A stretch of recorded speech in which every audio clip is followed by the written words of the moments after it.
16 февраль. Тил алуу мүмкүн эместей сезилгенде. Ыбрайым сыналганда ишеними аркылуу Ыскакты Кудайга курмандык катары алып келди. Эврейлер 11-бөлүм 17-аят. Көпчүлүгүбүз үчүн азыркы учурда Кудайдын тилин алсак, кыялдарыбыз ойрон болчудай сезилип жаткан болушу мүмкүн. Башкаларыбыз үчүн келечекте ошондой убак болушу мүмкүн. Кудайдын сөзү же Кудайдын Руху сизди эмнеге чакырып жатса, ошону кыла турган болсоңуз, анын кесепетинде бактысыз боло тургандай жана Кудайдын аны жакшылыкка айлантышы мүмкүн эместей сезилиши мүмкүн.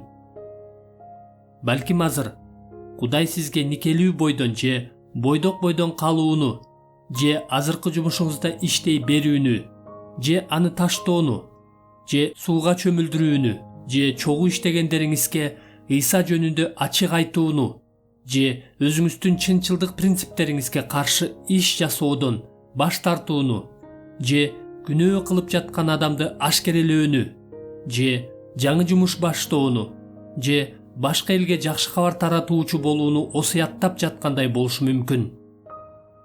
Анан Кудайдын чакырыгын өзүңүздүн чектелүү акылыңыз менен таразалаганыңызда ага баш ийүү коркунучтуу көрүнүшү мүмкүн.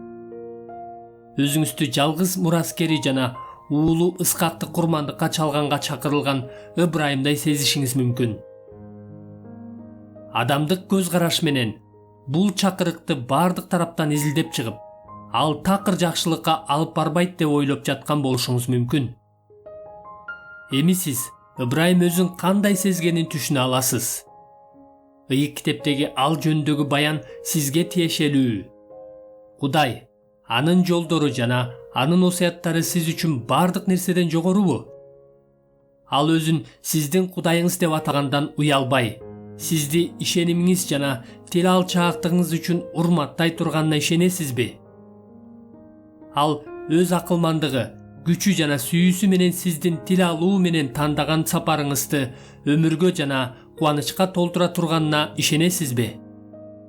Сиз туш болгон оор суроо ушул. Сиз Кудайды эңсейсизби? Алдыда ага таянасызбы? Кудайдын сөзү сизге мындай дейт: Кудай буга татыктуу жана Кудай кудуреттүү.